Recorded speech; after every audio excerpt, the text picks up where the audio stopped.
Graça e paz, meus irmãos. É uma satisfação estar aqui com os irmãos nesta noite. Trago um abraço cordial do meu pastor Marcos Sérgio, a esta querida igreja.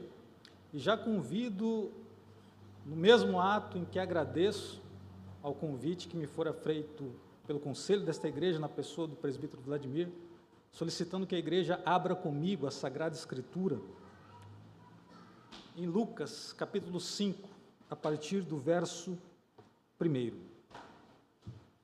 E enquanto os irmãos encontram o texto sagrado, eu gostaria de fazer uma breve introdução ao contexto bíblico em que irei meditar com os irmãos nesta noite. Nós estamos atravessando um ano extremamente difícil. Os últimos meses que nós temos vivido, estão sendo vividos perigosamente. Todos nós temos acompanhado a pandemia da Covid-19 e a quantidade de vítimas mundo afora que ela tem feito. Todos nós, possivelmente, mesmo aqui, eventualmente possamos ter algum ente querido que ficou para trás nessa pandemia. É bem provável que alguém ao menos conheça quem tenha perdido parentes ou até mesmo irmãos desta igreja, tenha perdido parentes, o que tem feito este último ano, um ano de angústia, de aflição, e isso se estende a cada faixa etária, aos idosos, aos homens e mulheres de meia idade, aos pais de família, aos jovens que estão adiando o seu futuro, planos de trabalho, viagem, casamento, muitos negócios que foram deixados de lado, enfim, este é um ano que nós temos vivido como se fosse eminentemente para sobrevivermos a ele, e não vivermos de forma plena. E tudo indica, considerando os noticiários, os funestos noticiários, que este ano ainda vai durar mais alguns meses. E é nesse contexto, meus irmãos, é a partir desse cenário que todos nós temos enfrentado, que eu quero trazer a esta igreja uma palavra de consolo, uma palavra de força, de encorajamento da parte de Deus, para que saiamos daqui hoje com o nosso coração arraigado nas promessas de Deus. Promessas essas que fazem o nosso crescimento espiritual ser efetivamente possível. O firme fundamento e a convicção cada vez mais interiorizada acerca do nosso chamado, da nossa vocação e principalmente do dever de perseverarmos, que remete a cada um de nós uma vontade que é a vontade de recomeçar, mesmo diante dos piores cenários.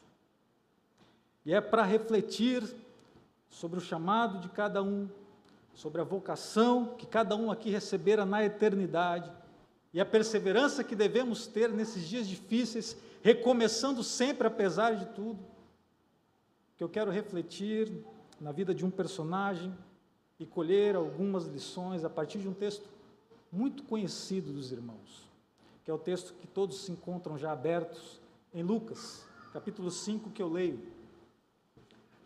Verso 1 nos diz: aconteceu que, ao apertá-lo a multidão para ouvir a palavra de Deus, estava ele junto ao lago de Genezaré, e viu 2 barcos junto à praia do lago, mas os pescadores, havendo desembarcado, lavavam as redes. Entrando em um dos barcos, que era o de Simão, pediu-lhe que o afastasse um pouco da praia, e assentando-se ensinava do barco as multidões. Quando acabou de falar, disse a Simão: faze-te ao largo e lançai as vossas redes para pescar. Respondeu-lhe Simão: mestre, havendo trabalhado toda a noite, nada apanhamos, mas sob a tua palavra lançarei as redes. Isto fazendo, apanharam grande quantidade de peixes, e rompiam-se-lhe as redes. Então fizeram sinais aos companheiros do outro barco, para que fossem ajudá-los, e foram e encheram ambos os barcos, a ponto de quase irem a pique. Vendo isto, Simão Pedro prostrou-se aos pés de Jesus, dizendo: Senhor, retira-te de mim, porque sou pecador. Pois à vista da pesca que fizeram, a admiração se apoderou dele e de todos os seus companheiros, bem como de Tiago e João, filhos de Zebedeu, que eram seus sócios. Disse Jesus a Simão: Não temas, doravante serás pescador de homens. E arrastando eles os barcos sobre a praia, deixando tudo, o seguiram. Até aqui a leitura da palavra de Deus. Deus eterno, Pai todo-poderoso Senhor, aqui estamos reunidos para lhe render graça e glória. Agora abra cada coração, ilumina cada mente, Senhor, para que todos aqui possam receber a Tua palavra de bom grado e que ela seja frutificada em cada coração, para dar frutos, Senhor, em ações da vida concreta. É o que eu te peço e lhe agradeço no nome santo do nosso Senhor Jesus Cristo, aquele que vive, aquele que reina para todos sempre. Amém. Irmãos, todos nós conhecemos muito bem o personagem que é objeto dessa narrativa. Nós sabemos que ele era um galileu, nascido numa colônia de pescadores, chamada Betsaida, que em hebraico significa casa de pesca. Betsaida, essa pequena vila de pescadores, ficava às margens do lago Genezaré, ou mar da Galileia, ou mar de Tiberíades, um lago de águas de 23 quilômetros de largura por 14 de comprimento, ladeado pelas montanhas de Golã e ocidentalmente pela Galileia. Nós sabemos ainda que esse homem, que fora instado por Cristo a ir ao mar novamente, era um empresário da pesca, fazendo jus assim ao seu local de nascimento. Ele tinha uma empresa de pesca junto com Zebedeu. E sabemos que esse homem tinha uma personalidade absolutamente inconstante, um gênio irascível, ora corajoso, ora covarde, ora cheio de fé, ora cheio de medo. Todos nós sabemos exatamente quem é Pedro, Simão Pedro. E é a partir da leitura dos evangelhos que a sua biografia evangélica se dá a conhecer mais pormenorizadamente a todos nós. Nós sabemos pelos evangelhos que ele era um dos apóstolos mais próximos de Jesus. Pedro estivera com Jesus quando ele ressuscitou a filha de Jairo. Pedro estivera com Jesus no Monte da Transfiguração e pôde vê-lo conversando com Moisés e Elias. Pedro também estava com Jesus momentos antes de sua prisão, no jardim do Getsêmani. Portanto, Pedro era do círculo íntimo de Jesus, junto a Tiago e João. Pedro é o apóstolo que, no meio da tempestade, os irmãos aqui se lembram muito bem, ao ver Jesus andando sobre o mar da Galileia, corajosamente, de forma impetuosa, ele pede para ir até Jesus. E ele vai. Mas logo, seguido aos primeiros passos, ele olha as circunstâncias, o mar encapelado, a circunstância bravia de todo o contexto, e sucumbe ao que Jesus o adversa: homem de pequena fé, por que duvidaste? Pedro é esse apóstolo que vai reconhecer Jesus como Filho de Deus em Cesareia, antes da partida de Jesus rumo a Jerusalém. E no mesmo capítulo em que ele reconhece a Jesus como Cristo, Filho de Deus, ele vai repreender ao próprio Cristo, dizendo, após Cristo ter dito que seria necessário que ele fosse a Jerusalém para sofrer e morrer, dizendo, de forma repreendedora a Cristo: Deus, tenha compaixão de ti, isso jamais te acontecerá.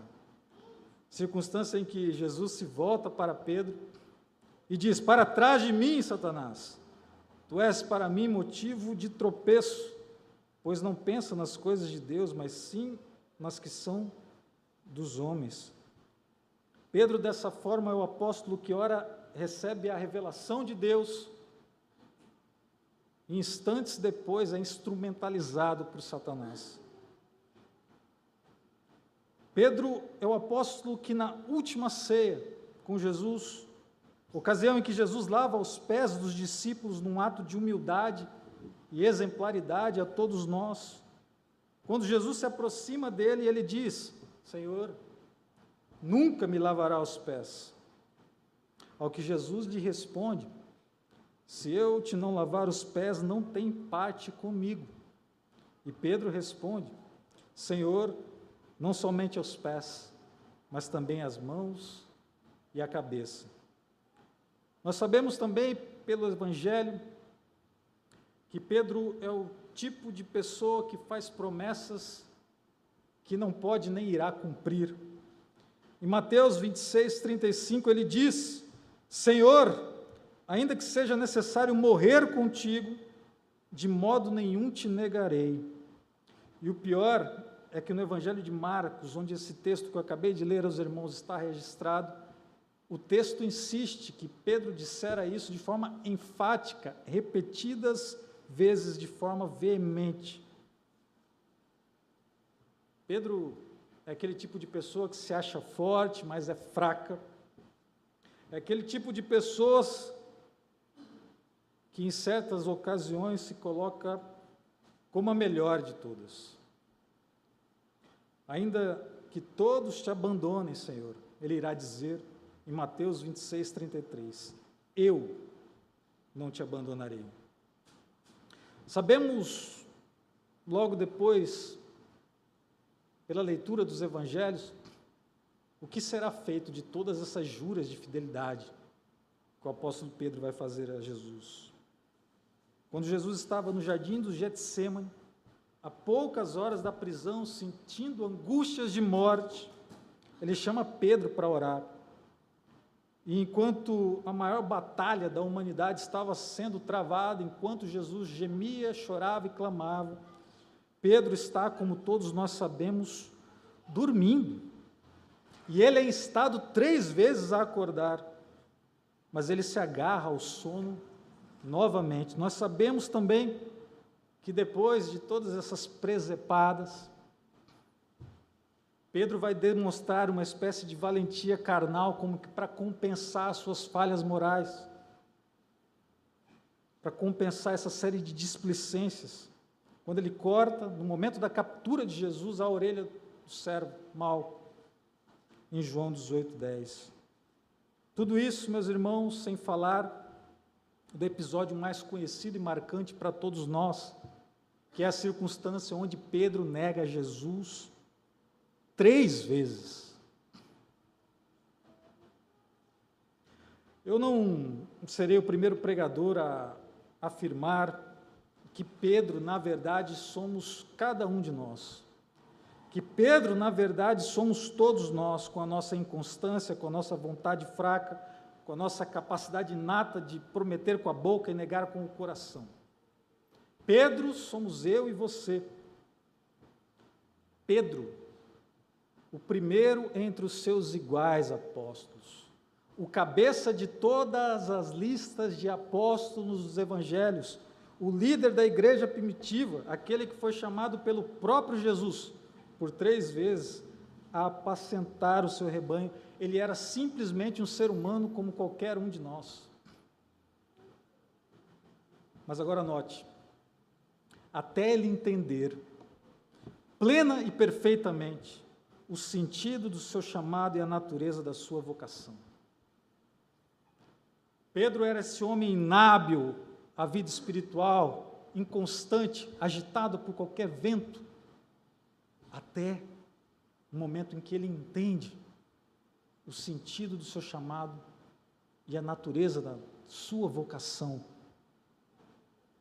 É a partir dessa compreensão que é operada processualmente, a partir das experiências que ele vai tendo na sua jornada cristã, que o Espírito Santo vai guiando Pedro a um amadurecimento espiritual. E a gente pode ler no Novo Testamento que quando ele prega pela primeira vez o Evangelho de Jesus Cristo, em Atos 2, ocasião conhecida como Dia de Pentecostes, que por sinal celebramos exatamente nesta data, 3.000 pessoas se convertem. Nós sabemos que Pedro, ele manda um paralítico se levantar e ele se levanta. Que ele se põe de joelhos em Atos capítulo 9 e ora, e manda Tabita, que estava morta, se levantar, e Tabita se levanta. Nós lemos ainda da trajetória deste homem, que através até da sua sombra, conforme diz o relato de Atos capítulo 5, verso 15, ele foi usado para curar e abençoar pessoas. É Pedro que leva ainda antes de Paulo a mensagem do Evangelho aos gentios, quando vai à casa de Cornélio. É Pedro que narra a João Marcos o Evangelho mais antigo, o Evangelho de Marcos, o primeiro a ser escrito. É Pedro que escreve ainda 2 cartas à igreja antes de ser crucificado, conforme a própria palavra de Jesus irá dizer em João, capítulo 21, verso 18. Pedro começou a entender que o ser humano não é apenas liberto do jugo do pecado, mas também ele é vocacionado por Deus para exercer influência espiritual sobre o mundo. A Bíblia diz que Elias, o profeta Elias do Antigo Testamento, era um homem como nós, sujeito às mesmas tentações, mas ele orou a Deus e por 3 anos e meio não choveu sobre a terra. E o que isso quer dizer, meus irmãos? Que não apenas por meio de nós que Deus trabalha, mas também a despeito, apesar de nós, apesar de nossas fraquezas, apesar de nossas fragilidades, Deus faz a obra. É preciso consciência do nosso chamado e vocação, assim como prontidão ao recomeço, sucessivamente a cada respiro após uma onda pandêmica. A verdade é que tudo o que temos, somos, devemos a Deus. Toda a honra e toda a glória pertence ao nosso Salvador. Como disse o apóstolo Paulo, nós temos, porém, esse tesouro, que é o nosso chamado, que é a nossa vocação, que é a nossa natureza transformada e transformadora, em vasos de barro.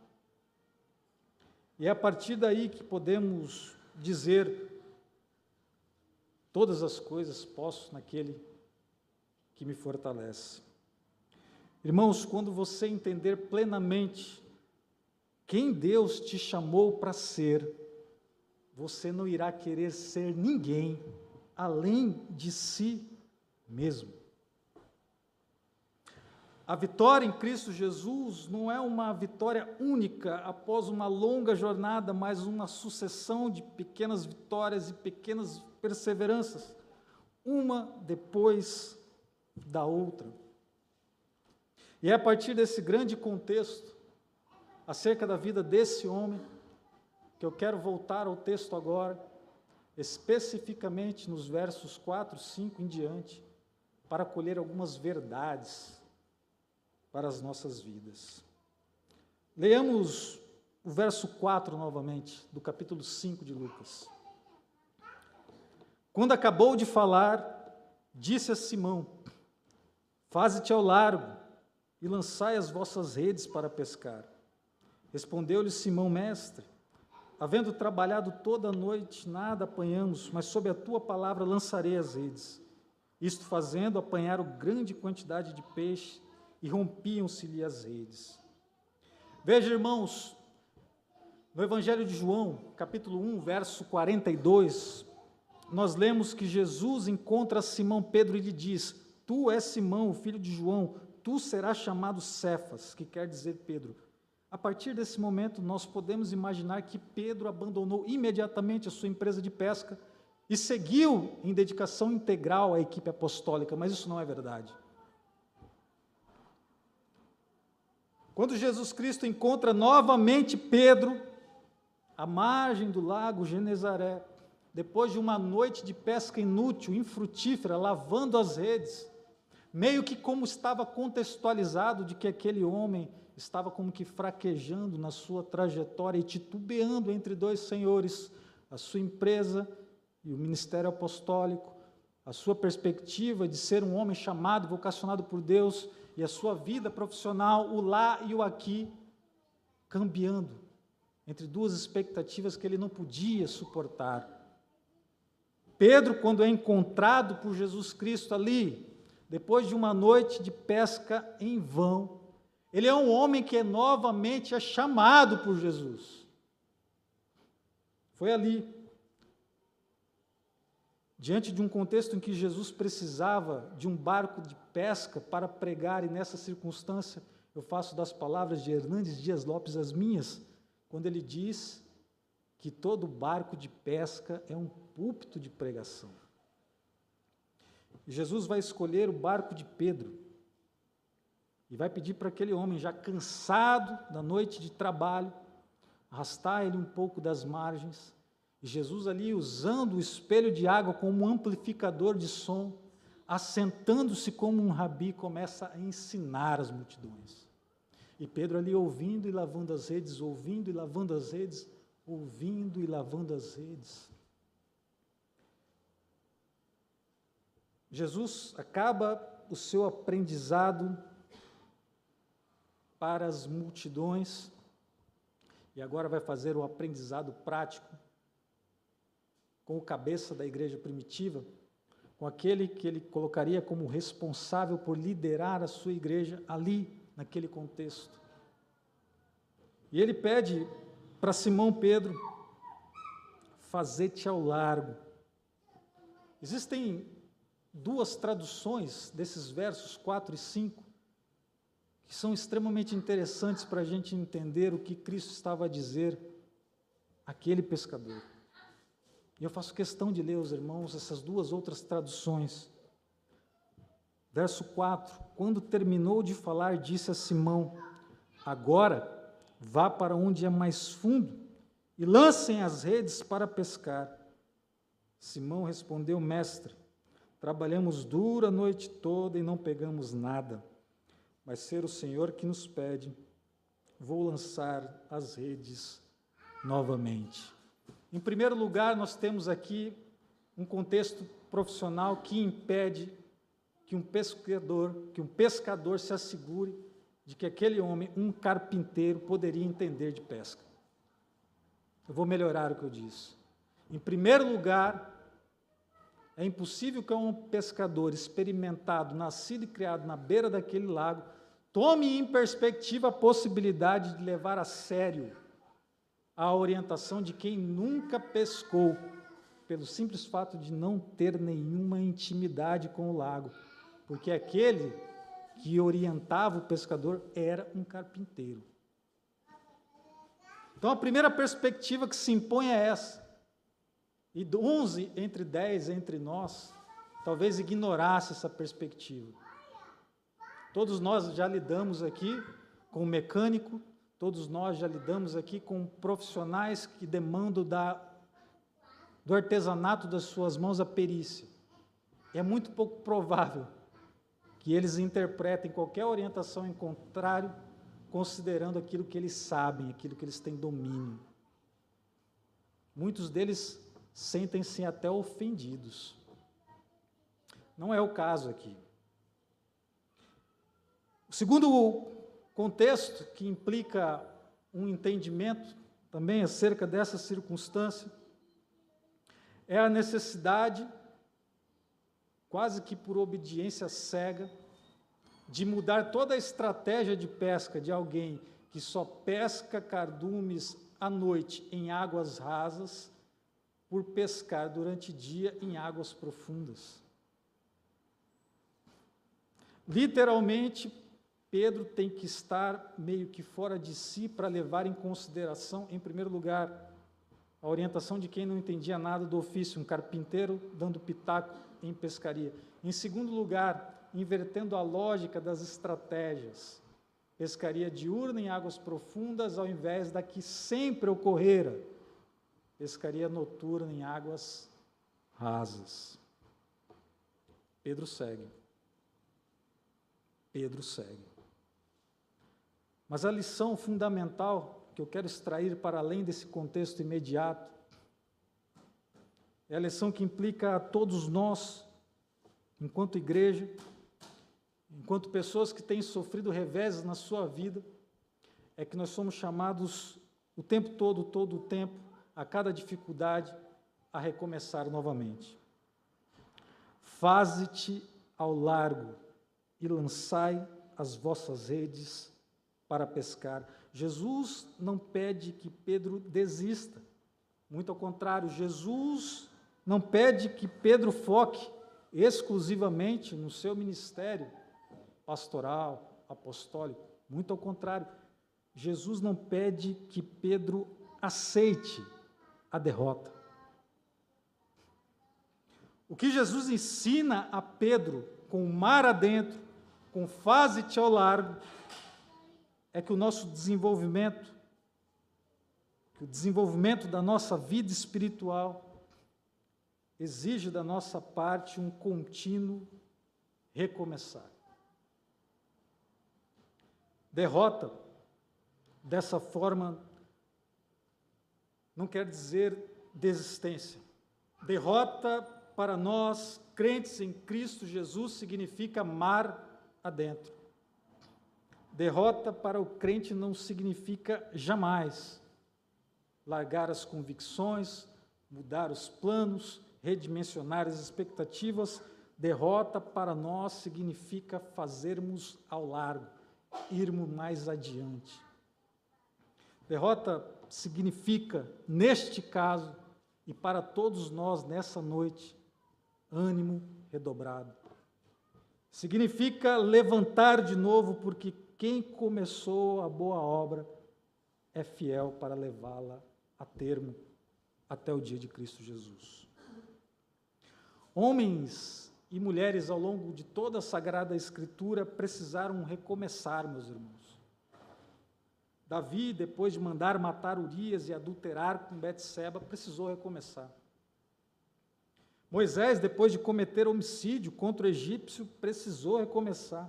Jonas teve que recomeçar depois de ser vomitado por uma baleia. Noemi, ela teve que recomeçar, juntamente a Ruth, mendigando em Israel. O insucesso na vida de cada um de nós tem que se demonstrar todas as vezes que acontece uma oportunidade para a gente recomeçar com mais inteligência. Houve um recomeço na vida de inúmeros grandes homens e mulheres de Deus. Houve um recomeço na vida de José, que estava no fundo de uma masmorra sem nenhuma perspectiva. Houve um recomeço na vida daquela mulher que fora pega em flagrante adultério. Pense com a cabeça dela, enquanto ela ia sendo arrastada até a presença de Jesus. O que seria dos seus próximos minutos? E como se acabaria em nada todos os seus planos, mas Deus lhe deu um recomeço. Pense no recomeço que Deus deu para a viúva Naim, que a viúva de Naim recebeu da parte de Jesus, porque depois de perder o marido, depois de perder o filho, aquela mulher só tinha a opção da mendicância, mas Deus deu um recomeço para ela, Deus deu um recomeço para tanta gente. Deixe-me contar para os irmãos um recomeço que Deus me deu. No dia 26 de outubro de 2016, eu saí do culto na Igreja Presbiteriana Central, Novo Tempo, e me dirigi até a minha casa. E ao chegar com o carro, já entrando na minha casa, com o portão eletrônico abrindo, entrou um bandido armado junto à porta do meu carro. E eu sou policial, eu de imediato e em pronta resposta saquei a minha pistola e reagi àquele assalto. ao que imediatamente eu fui alvejado com um tiro de calibre 38 a 20 centímetros da minha cabeça, que pegou em cheio.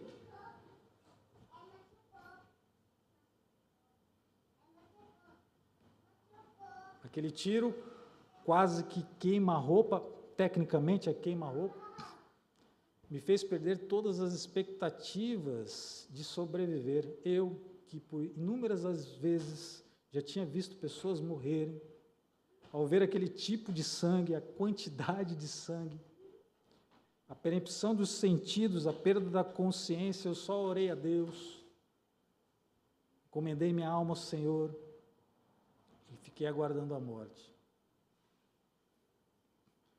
Até que uma mão me puxou pelo ombro, me jogou dentro de um carro, me levou em disparada para um hospital.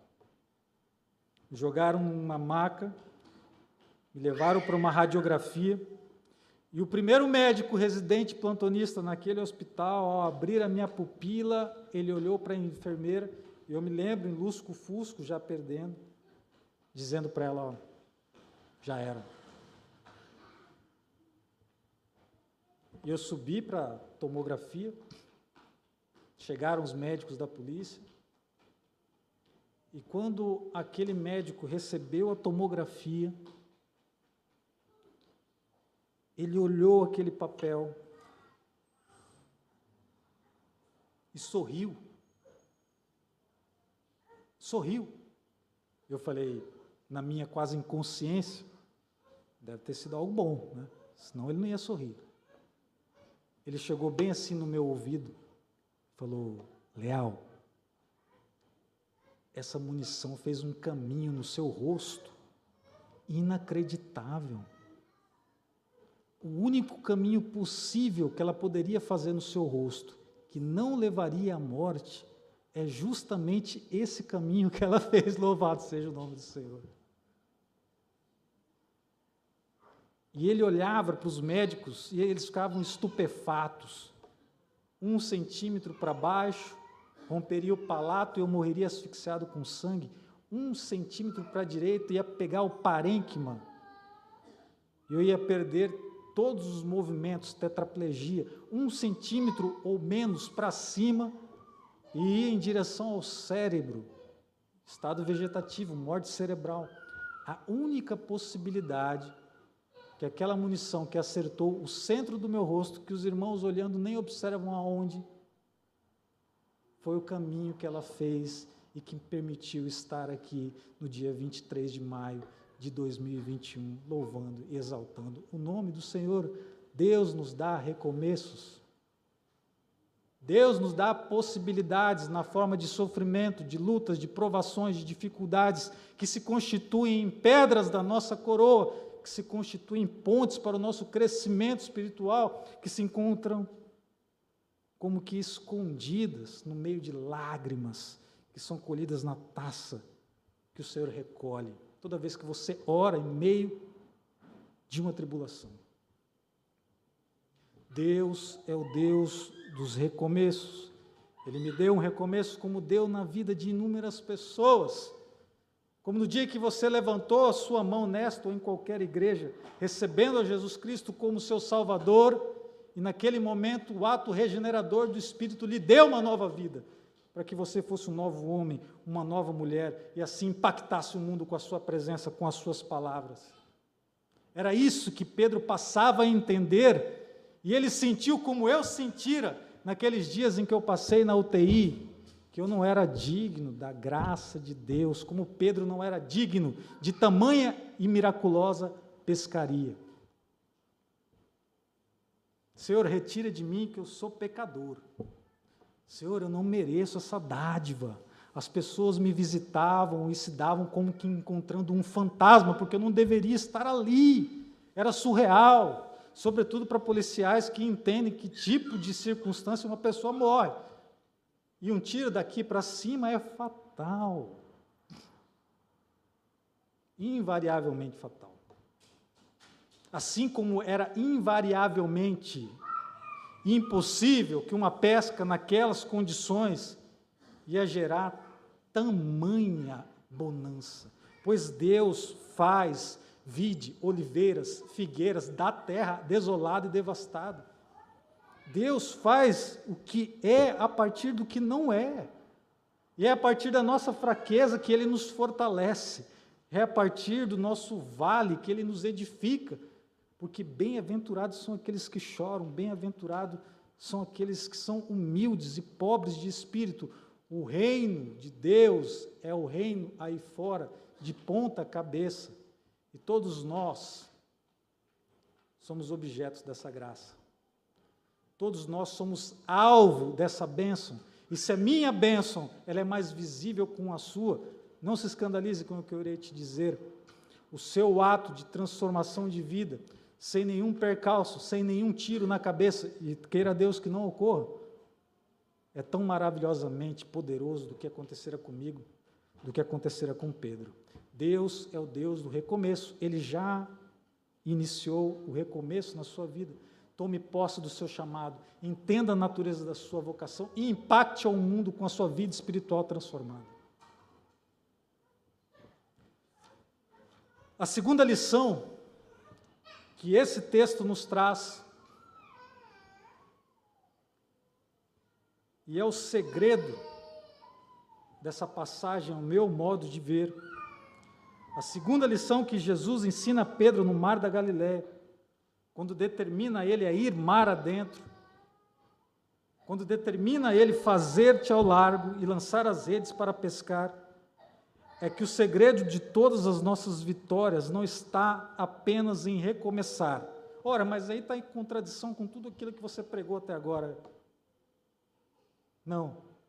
Se eu completar aquilo que estava dizendo, ao dizer para você, amado e amada irmã, que ao recomeçar, saiba recomeçar. Nós só progredimos em qualquer atividade, e isso inclui a nossa vida espiritual, quando as etapas que nós superamos são sucessivas. Coragem não é cortar a orelha de ninguém. Coragem, Jesus estava dizendo para Pedro ali, é recomeçar sempre com um novo esforço. Quantos de nós não ficamos desanimados a cada novo decreto de lockdown? Lockdown, entre aspas, a sua maneira, estado a estado, município a município. Quantos de nós não entram em profunda desesperança? Sempre que o noticiário insinua uma nova onda, uma nova cepa, sempre que o telefone toca, informando que tem um parente em vias de ser internado, ou entubado, ou já falecido.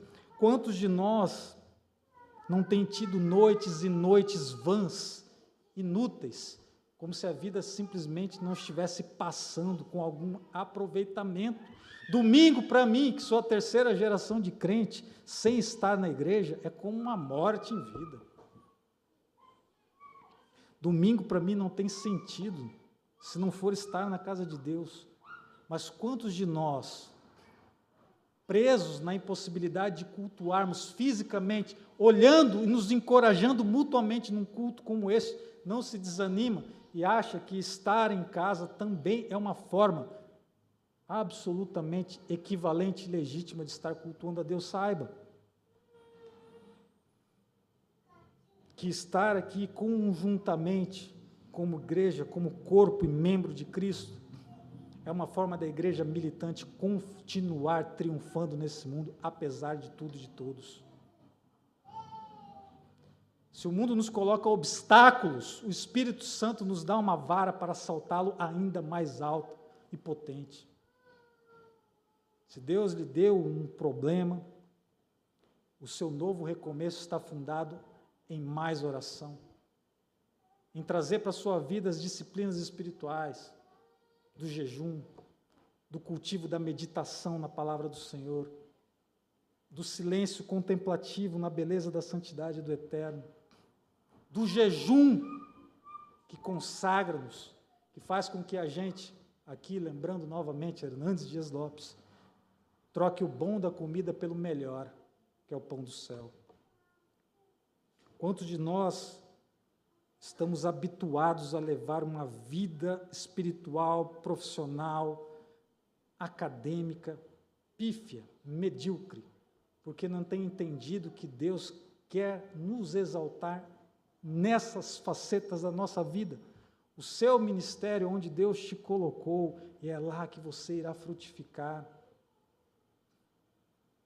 A sua empresa de pesca é o seu escritório, a sua sala de aula, o coturno que nós calçamos. Recomece, apesar de tudo, de todos, saber recomeçar, sempre com um novo esforço, de forma mais profunda. Eu trago como ilustração para esse saber recomeçar um pintor e ceramista francês chamado Bernard Palissy. O exemplo desse homem me impressiona. Ele ainda hoje é considerado o maior pintor de cerâmicas e louças de todos os tempos. As imagens que ele fazia nas louças eram arrebatadas por milhões nos leilões das cortes no século XVIII, XIX. Hoje, é uma riqueza quase que surrealista aos padrões convencionais adquirir qualquer peça desse ceramista. Mas a história diz que esse homem era extremamente pobre. E ele desenvolveu técnicas que muitos sequer imaginavam à época para adquirir novas cores. Porque durante muito tempo, muitas cores, pela falta de recurso tecnológico, elas simplesmente não existiam. Tons de vermelho, de roxo, de verde, de violáceo, essas cores simplesmente não existiam durante muito tempo, mas Bernard Palissy as alcançava. E como? Através de técnicas extremamente disciplinadas de cozimento. E a história vai dizer que certa vez Bernard Palissy ele queria um tom de vermelho. E na sua mente, como que dada pelo Espírito Santo, aquela possibilidade visualizada de antemão a se realizar, ele buscou aquele tom. E em dado momento acabou a lenha da sua casa. E todos nós sabemos, esse homem era um europeu, e o momento em que ele se encontrava era o inverno, e lenha era quase condição de sobrevivência. E ele começa a arrancar o assoalho da própria casa, para não perder o ponto do cozimento. E a história vai dizer ainda que, quando acabou todo o assoalho da casa dele, ele começou a arrancar as peças das paredes. E quando a casa já estava prestes a demolir-se, aquele tom de vermelho saiu da panela. E ele mostrou às pessoas que uma descoberta. Agora vamos imaginar se ele tivera desistido na primeira circunstância. Vamos imaginar que ele tivesse dado o serviço por completado diante da primeira dificuldade que lhe aparecera. Bernard Palissy não seria Bernard Palissy. A cerâmica universal não seria a cerâmica universal. E o que isso tem a ver conosco, presbítero Gabriel? Tem a ver que Deus vai cumprir o propósito na sua vida com você ou apesar de você. Eu oro a Deus que seja com você. Ninguém está aqui por acaso. Todos nós aqui temos um plano de Deus a ser cumprido por meio de nós, Deus operando no mundo através de nós, seus filhos. E nós como que dormindo no barco, nós como que desanimados, estamos vivos num tempo em que a morte está banalizada.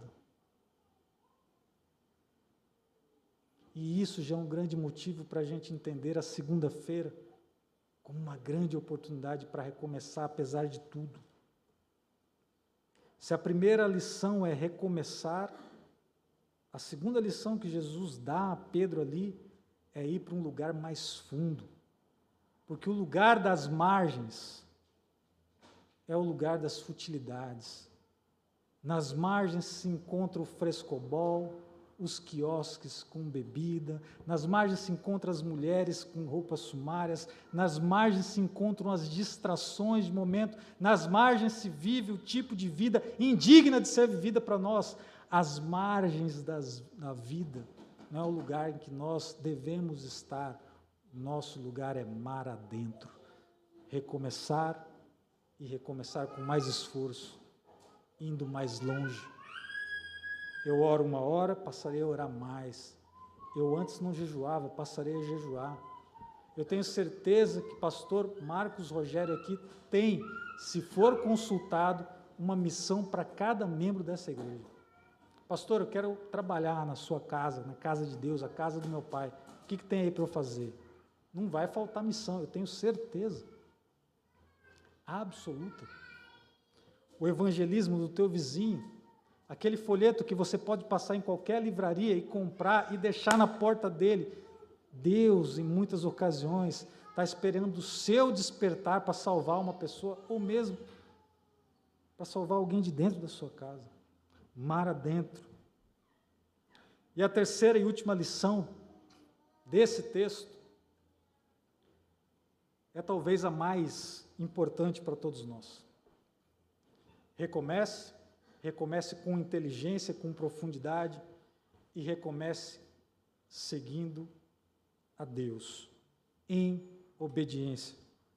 Respondeu-lhe Simão no verso 5, Mestre, havendo trabalhado toda a noite, nada apanhamos, mas sob a tua palavra lançarei as redes.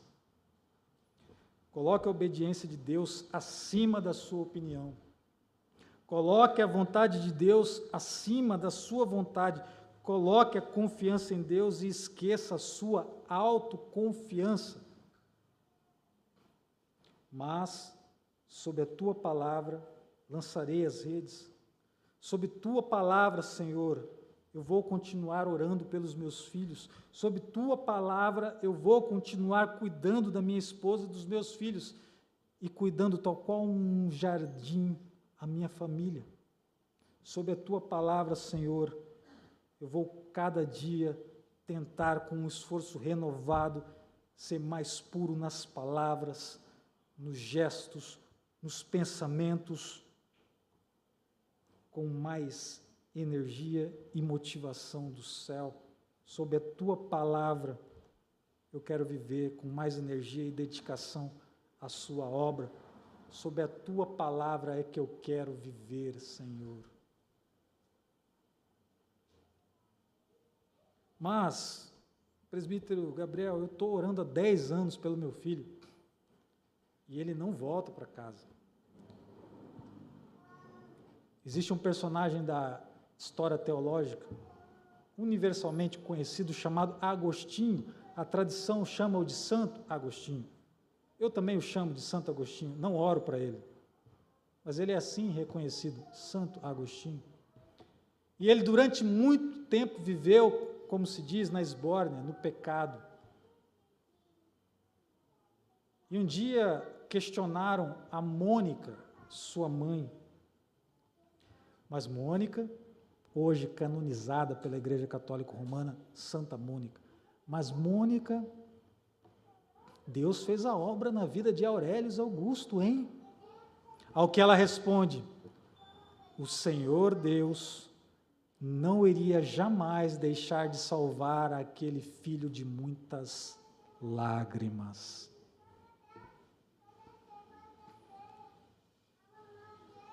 Às vezes a vida e a proteção de alguém depende do seu joelho dobrado às madrugadas.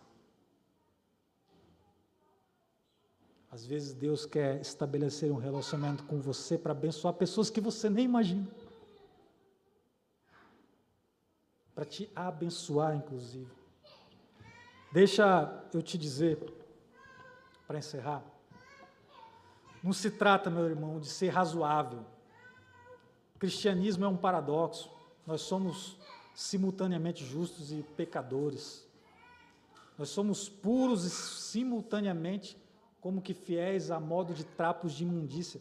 O cristianismo definitivamente não é uma ciência exata. Deus, em certo sentido, é um Deus de paradoxos. Ele é puro espírito, mas também é carne, é Jesus Cristo.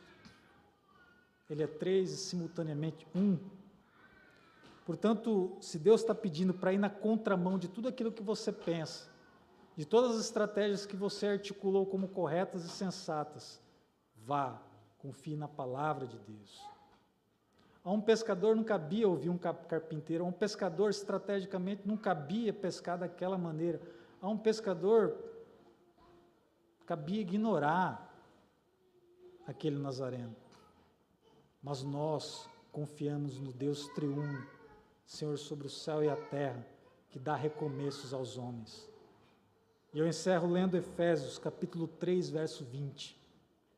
Ora, aquele que é poderoso para fazer infinitamente mais do que tudo quanto pedimos ou pensamos, conforme o seu poder que opera em nós, a ele seja a glória na igreja e em Cristo Jesus por todas as gerações, para todos sempre. Amém. Vamos ficar de pé?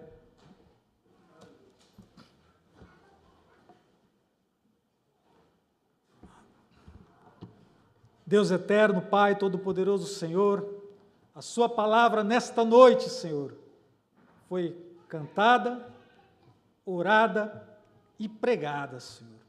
O meio de graça chegou aos corações.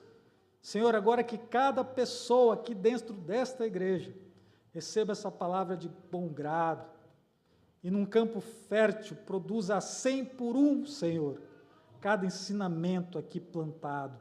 Que elas possam impactar o mundo com o seu comportamento, com as suas atitudes, com o seu ânimo redobrado, sabendo que mesmo diante das ondas mais encapeladas, estamos sim como náufragos, mas agarrados à cruz de Cristo, que vai nos levar até o nosso destino final, cumprindo o propósito que cada um tem aqui, escrito desde a eternidade. Deus abençoa cada irmão, cada irmã aqui presente, Senhor, renovando o teu espírito, Senhor, renovando as tuas promessas, e faz com que elas, nessa noite, Senhor, adquiram a consciência, Senhor, o ferimento mais profundo que uma consciência pode adquirir acerca da responsabilidade de viver em teu nome. É o que eu te peço e lhe agradeço, no nome de Cristo Jesus, o que vive, o que reina para todos sempre. Amém. Amém.